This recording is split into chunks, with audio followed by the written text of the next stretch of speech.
ایک بابا جی تھے ہمارے آقا نعمت دادا مرشد حضور سیدی محدث اعظم رحمۃ اللہ علیہ کے مرید تھے. وہ اکثر جمعہ میرے پاس پڑھتے تھے. قریب گاؤں تھا تو 2 بار اکٹھے مدینہ پاک کا سفر بھی ہوا.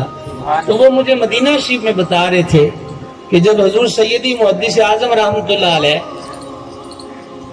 جامعہ رضویہ سے سنی رضوی مسجد کی طرف تشریف لاتے جمعہ پڑھانے کے لیے تو ہزاروں لوگ ہوتے تھے. لوگوں نے چادریں بچھائی ہوتی تھی رستے میں کہ حضور محدث اعظم یہاں اپنا قدم مبارک رکھتے ہیں.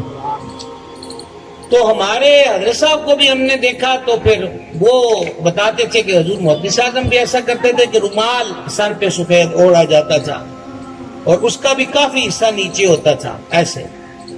تو بابا جی کہتے ہیں کہ میں بھی لائن میں لگا تو اس وقت وہ متوسط عمر کے تھے, بوڑھی عمر نہیں تھی. تو کہا میں نے حضرت صاحب محدث اعظم کا ہاتھ چوما اور کہا جی دعا کر دیں مدینہ شریف حاضری ہو جائے. تو کہا محدث اعظم نے فوراً اپنی آنکھوں کے اوپر سے وہ رومال کا حصہ اٹھایا اور فرمان لگے پہلے وہاں جانے والی شکل تو بناؤ. بابے کے چہرے پہ اس نے داڑھی رکھی تھی, اس وقت متوسط عمر درمیانی عمر تھی. تو کہا اسی دن پھر میں نے داڑھی شریف رکھ دی.